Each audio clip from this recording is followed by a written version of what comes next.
Okay, so today's video is going to be about anger. As always, you are my mission, empaths are my mission, and my path is through Christ. Okay, so may the words of my mouth and the meditations of my heart be acceptable in thy sight, O Lord, my strength and my redeemer. So we're going to talk about anger today. And I actually, about a year ago, an empath asked me about anger. And it was kind of like, how have you conquered or mastered anger? It was a non-Christian empath. And the question was weird to me. They suggested I do a video over it. But the reason why the question was weird to me was because the person had assumed I had somehow conquered anger.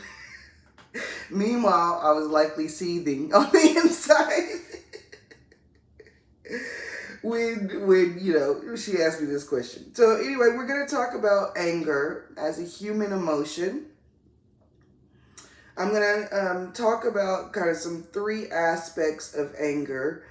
And then we're going to go into a story of when I gave full vent to my anger, understanding that I am in no way condoning violence, if I forget to say it while I'm telling the story. Let's just dive in. Okay, so when you're angry, let's start with the feeling, like the empath part of it, right? Your neck is going to tighten, right? In the Bible, they talk about stiff neck sometimes, right? Like, it's not like a good thing to have a stiff neck. Your neck tightens. The adrenaline physically starts pumping into your body when you're angry. It's also chemical. It's physical, right? It's an emotion that encourages or creates a physical response. A chemical response in the brain, physical response in the body, fight or flight mode, all that stuff. Okay, so your heart starts beating fast, your blood is pumping, your chest tightens, your stomach clenches. This is what anger feels like.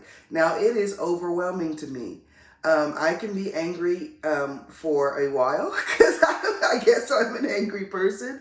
But it's a part of my character, knowing your station, knowing who you are. But it exhausts me after a while. Like, I can only hold on to it for so long until I need a nap. Okay, so during this time, and when you are angry or agitated or in kind of like an angry state, you are easily distracted, right? You're going to be going off into your own little stories in your head and who did what to who and who said this, who said that, what I'm going to say next time she say this, she trying, da-da-da-da-da. Okay, so you're easily distracted by, kind of flights of delusion.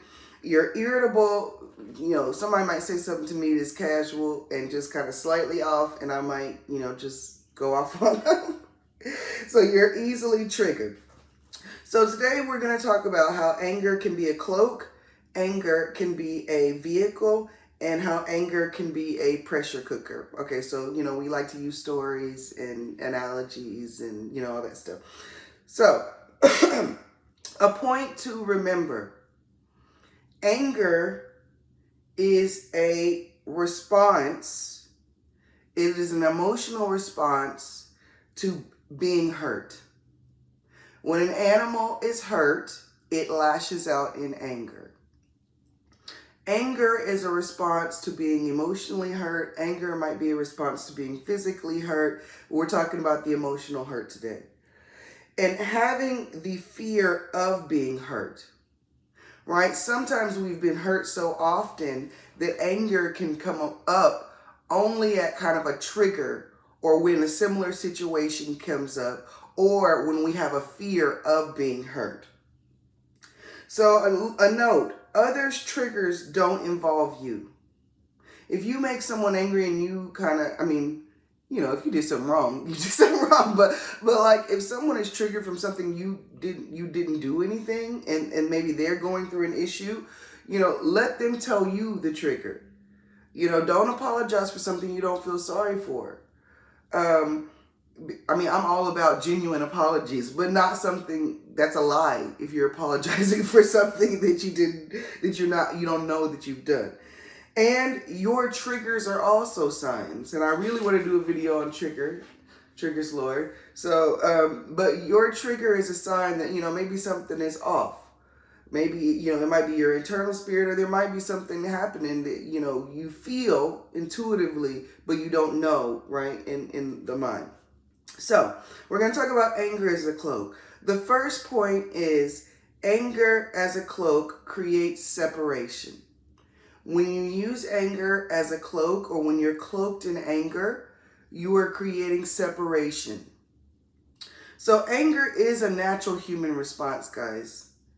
I'm very, I don't know how people can conquer anger. The thing is, we were created in God's image, right? So, and it's an emotion that God feels. So how do you conquer an emotion that God feels, right? So anyway, to say that it's natural.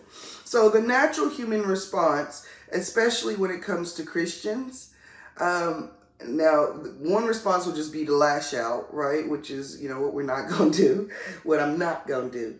The second one is, I find it's a very normal thing, common for Christians to do, which is to swallow it or suppress it. So now, when you can do this in two ways, to swallow it or suppress it. Number one is to internalize it. Now, I find women do this more often than men, but everyone has, it's a spectrum, depending on nature versus nurture. But this is when you're angry and then you become in victim mode, where you convince yourself that you are undeserving, and then kind of you no longer feel, your feelings no longer matter in the situation. So it's pretty much like giving up, being like, oh, well, I'm just angry, and kind of you become unimportant in your own life story. This is your movie. This is your movie.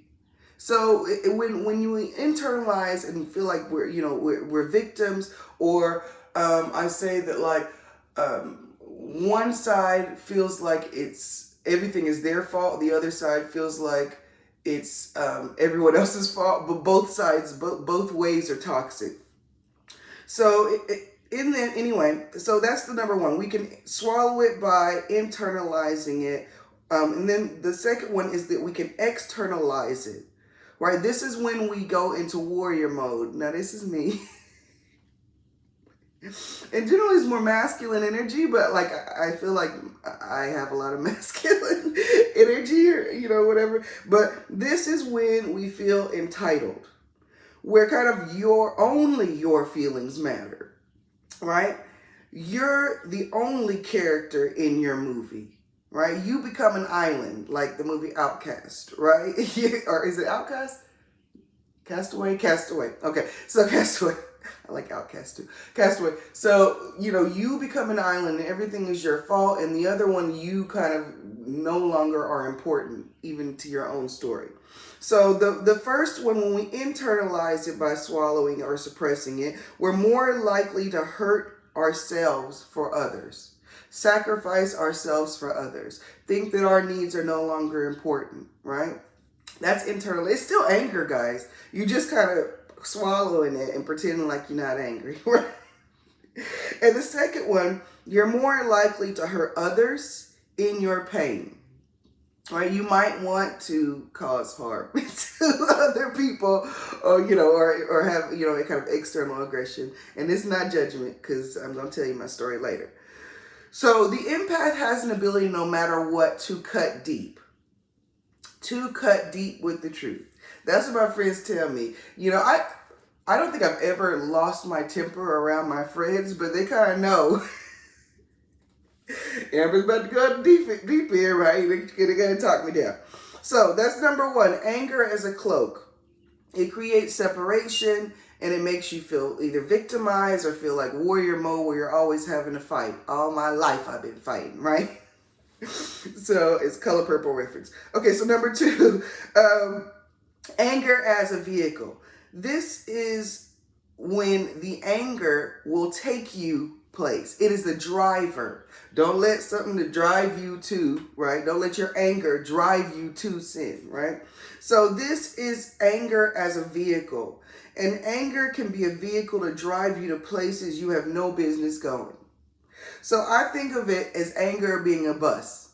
And I don't drive buses. So you hopping on the bus. Imagine, where you're hopping on a bus, right? Going to a destination. Number one, you're not driving it. Because anger, when you lose control, you lose control. And it feels like I am being compelled, both, okay? I'm being moved to do something. When I'm on the bus, y'all, I'm ready to act, right? I'm like, ooh, I'm waiting, right? I'm waiting on this bus ready to get to the destination, right? So there's a little fly in here that's distracting me, but I'm going to ignore it. So now, sometimes I can choose to step off the bus. Sometimes I can say, don't do it, Amber. Don't do it. But most times I'm like, how I get on this bus, right? So sometimes I'm aware. There's awareness in my state where I can breathe and say, okay, let that go. Let it go. But there are other times where I'm like, oh, I'm angry and I don't even know how I got on this bus and I'm about to do something crazy. Okay, so this is anger as a vehicle. This is anger that drives you, that can drive you to sin. And where you like, don't do it. Don't say it to her. Okay, so I'm going to give you an example of anger as a driver. So I went to a concert and I've been looking for it. I love this artist, so I was looking forward to it. It was a really small venue, which is good for me because I don't like big crowds. So we were standing beside some really nice people who kind of let us, come forward a little bit. And then, so I'm enjoying myself and, listening and dancing, like, and then someone who is highly inebriated, right, comes and starts getting really close to my body. My husband knows I love personal space. So she's getting real, and she's hanging off me and like whisper spitting in my ear. And I'm not against, if you want to have a drink, it's fine. Have a drink, have fun. But don't involve anybody else in you crazy. So I told my husband, like, I'm getting upset. Like I told him that. He's like, it's okay. Because, he don't want it to back off. And I'm like, okay. So then I'm like, and she keeps whispering and keeps dragging, and then gets in front of me, my view, that I kind of, I came early, right? So the people let us in front. So then finally I said, I'm going to hit her, to my husband. And I don't know what he said, because, once you get, kind of angry, you might look. But then immediately, the lady that was, in front of us, the group that was like kind of right in front of the stage, it was an older lady, and she said, God is good to me. And I was like, all the time.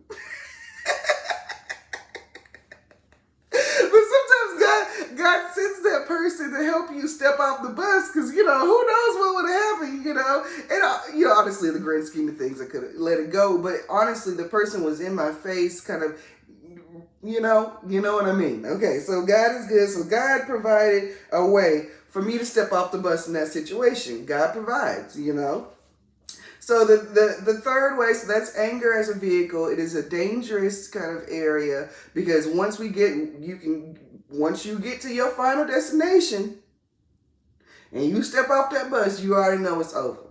So acknowledge when you're on the bus and hope God sends somebody to say God is good and remind you, you're a Christian.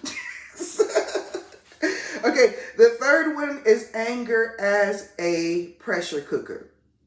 Now, if you don't know what a pressure cooker is, you can just Google it, but it cooks with pressure and with heat. Okay, so think about the anger in like you are the pressure cooker, and the anger is seething and writhing and hot, and there's a lot of pressure.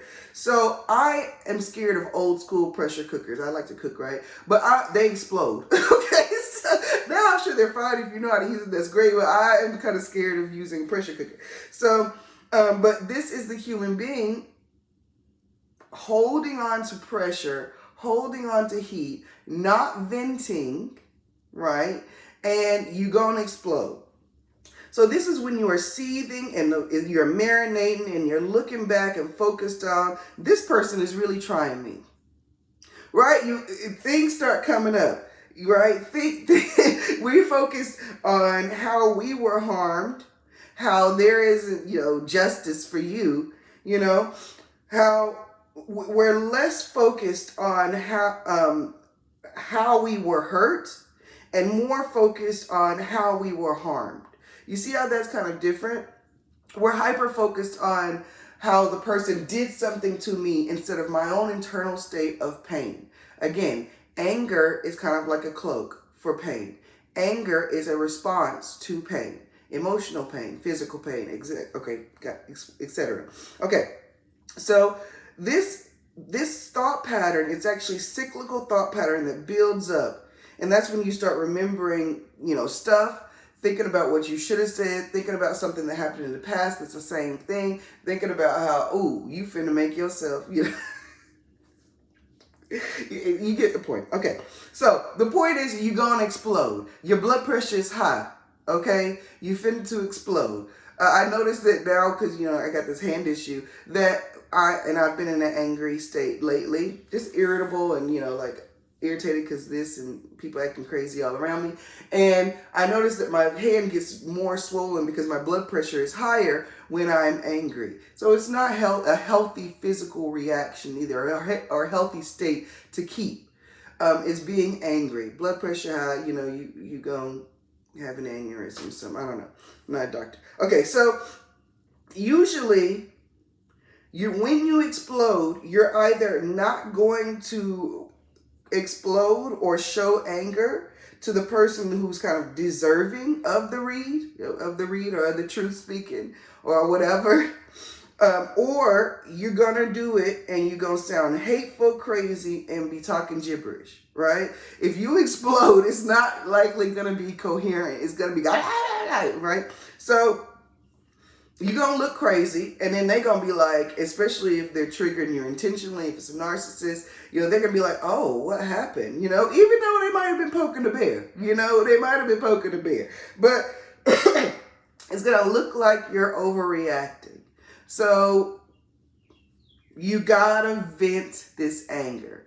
Before you open up a pressure cooker, you have to actually vent the steam, right? Which is also scary because it's right? But you gotta vent it. When you vent with friends, you vent with family, you vent with loved ones, you vent with, trusted people. Now, when you're venting, choose people who have sense. I don't have a lot of sense sometimes. But my friends know, you want a hype girl? I'm going to be your hype girl. I'll be like, what you say? Oh, what you say? Now I'm going to provide wisdom when it's necessary. But be sure you find someone who has some sense. It needs to be diverse. Ask multiple people to vent. Talk about it with a bunch of people. Don't tell the same story to the same person. They're going to be tired of hearing the story. But, it might be a good story for other people. So vent a little. But honestly, when you're telling the story, kind of imagine that the steam is kind of rising from your head and you're letting it go. Imagine you're venting. Don't hold on to it. When you're telling someone to let it go, right?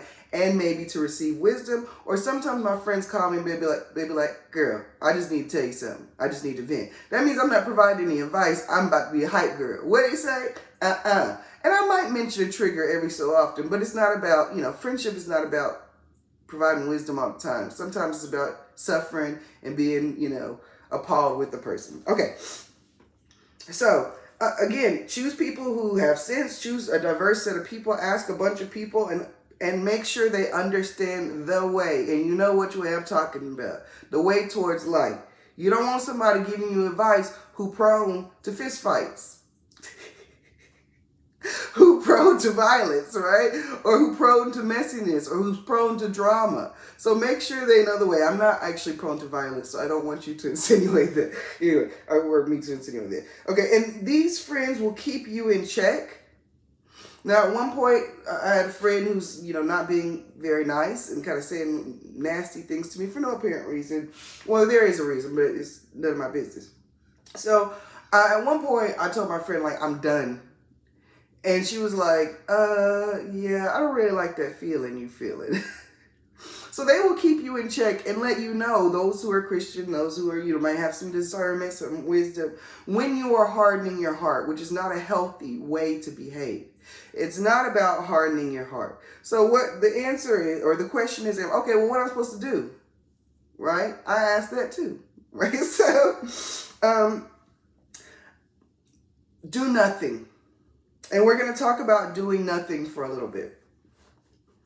Now, one of my kind of standards, one of my rules is I will not use my discernment to hurt people. And I will not, for the purpose of hurting people, not like it won't hurt people, but for the purpose of hurting people, which is in anger, which is a motivation to cause harm. And I also will not hurt people just because I'm hurting. Those are my rules, kind of like my empath Hippocratic oath or something. So, doing nothing is the hard part.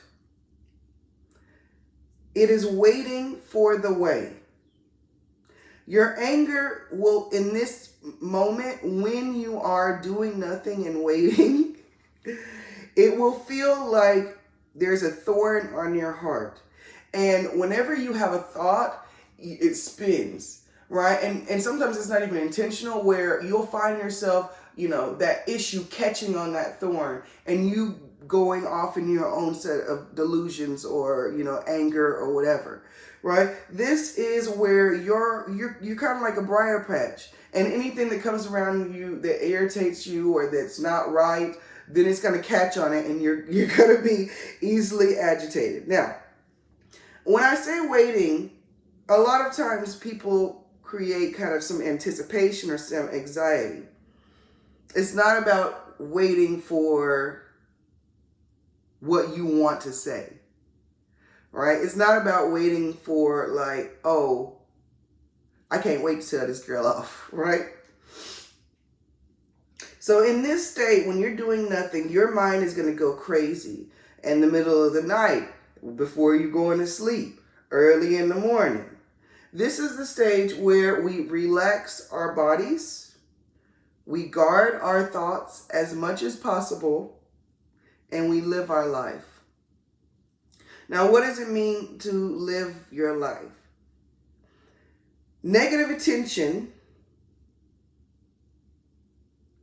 that you are giving is what the enemy wants.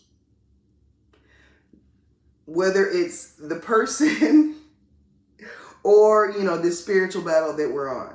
The more we focus on anger, the more likely we are to use it as a driver, the more likely we are to use it as a cloak. The more likely we're going to just explode and do something crazy. Now, so that's number one, the spiritual battle. The enemy wants you to stay angry. The enemy wants you to be focused on negativity. Okay. The second part is the person. If it's a person who is doing this, they want your attention. They want your attention, but they're going about it the wrong way. Okay, so that's number two in living your life. The third one is silence is the worst for people. I use silence as a tool. Now, I know it feels a little bit manipulative to kind of ignore someone or not respond to them, but it's also protecting myself, because I might explode. I might create some sort of separation by saying something rude. I might sin in talking to that person. So not only am I protecting myself, but I'm also protecting the other person. I'm protecting myself from their foolishness, their triggers, their agitation, their wanting to poke the bear, and then I'm protecting them from hurting them in some way. So it's also a little bit mischievous. I know you might feel like I'm ignoring them, which is, I'm human. But I don't have a problem with awkward silences. I don't have a problem with not saying nothing, because it honestly, sometimes not saying anything is the best response, because it gives the person space to evaluate their behavior. Okay, that's it. So the last, that's do nothing.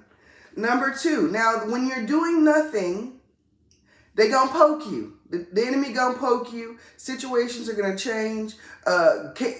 Appointments gonna be canceled. There's somebody gonna send you a crazy text in the middle of the night. So when you're doing nothing, that's when the enemy said, "Oh, okay, she's not gonna get angry." Poke, poke, poke, poke. So this is the second thing. When you're doing nothing, you're like, "Oh, it's still poking." Go ghost. Go ghost. You hear what I'm saying? So this means go invisible. That means you do not acknowledge anything when a part of your struggle, right? That's a part of the pain, a part of the hurt, right? Now, it doesn't mean that we're suppressing the hurt. It means we're not acknowledging it. We're feeling it. Well, maybe not acknowledge. We're feeling the hurt, but it's almost like we're letting it go through us. Now, Jesus did this many times. Sometimes he would go off by himself, right, to take care of himself. So look at this as a little vacation from the crazy.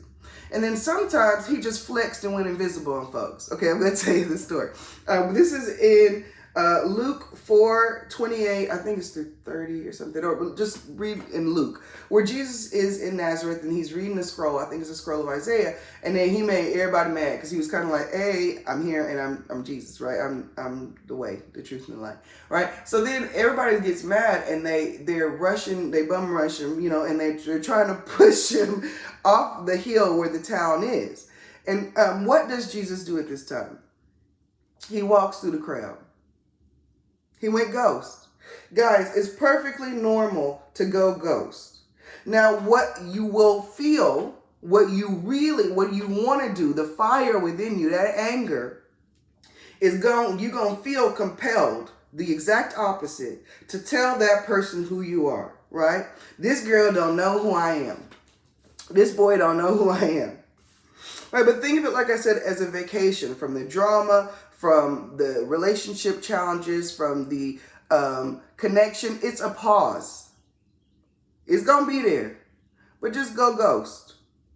And now the ego, like I said, will want to be seen, and whatever is going on in the situation, understand that it has very little to do with you. This is going to be a long video and I didn't know it, but it has so what do I mean by that? If people acting crazy, it has nothing to do with you. They got their own struggle. If the workplace is cuckooks, right, it really has nothing to do with you. It has to do with those people in that environment, whatever toxicity there is, whatever issue is that is. It doesn't really involve you. Although you are affected, it's not about you. And the world, right? Whatever is going on in the world is not about you, right? The world doesn't revolve around my emotional state. So take a break. Take a break from yourself. Sometimes I'll be like, you know what? I need to take a break from myself, So now this actually hurts because it feels like you're triggering, it feels like you're shrinking. And you actually are, right? With anger, you can, it encourages pride. It encourages kind of a bloating, right? We talk about that pressure building to explode.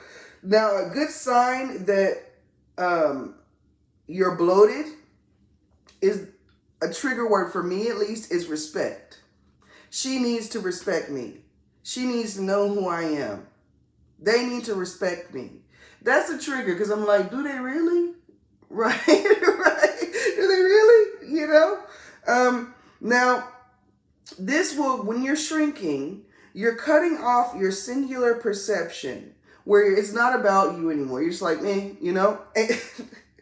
Number 2, you're seeing that you are only a small piece of the puzzle. So I will not fight with those who I love. I'm not going to fight over stuff with you, right? I'm just going to get off the phone. But what I will do is I will fight for you, like I'm down.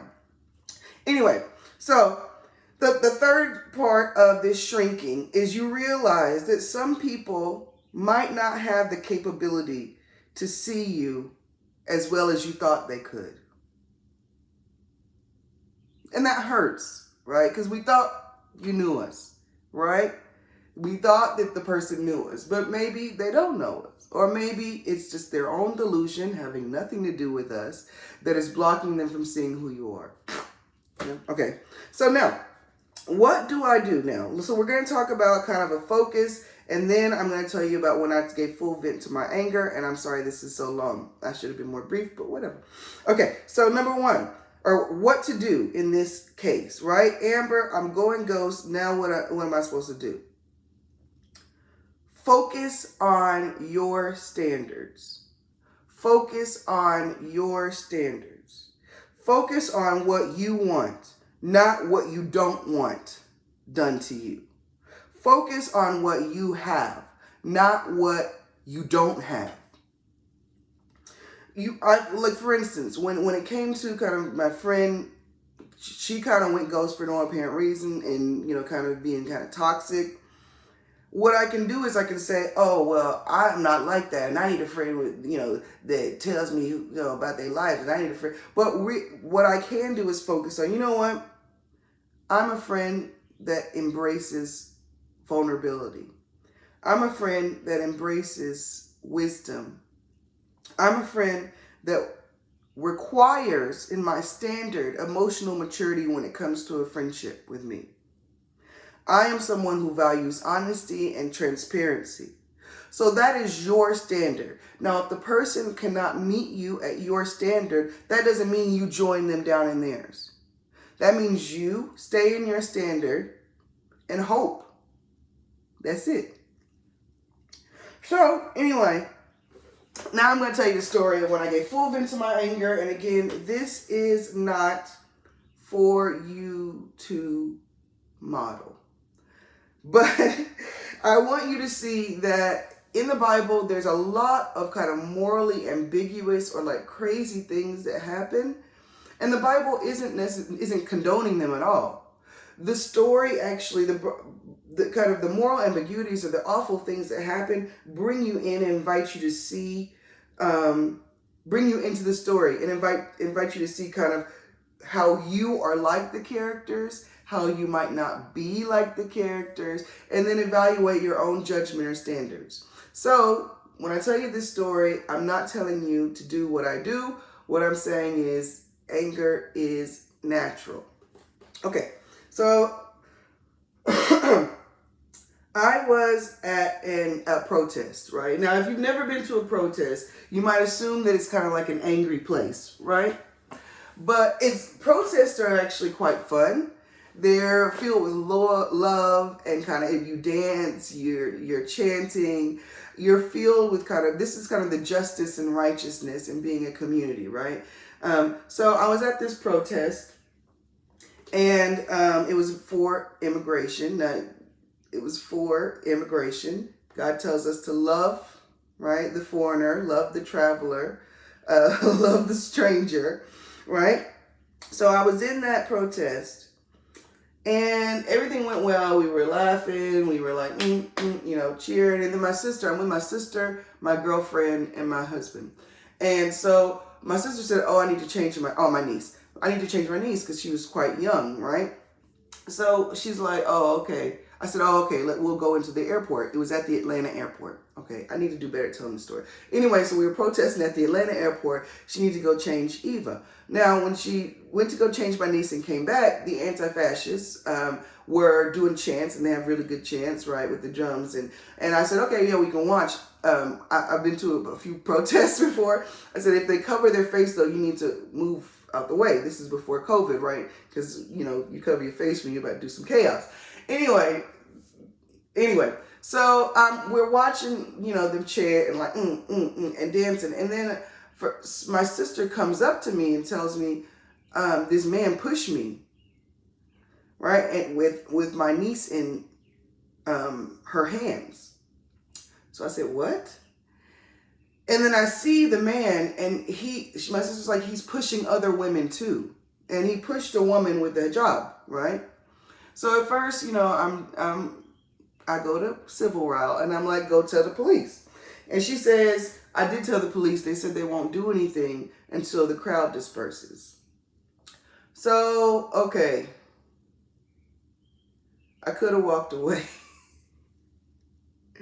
But what I did was, dude was like 6'5", big old cornbread guy. What I realized is he didn't have any luggage. He wasn't at the airport to fly. You see what I'm saying? And he wasn't at the airport to show support to the disenfranchised, to the poor, to the needy, to those who are in need. What he came for was to start some mess. So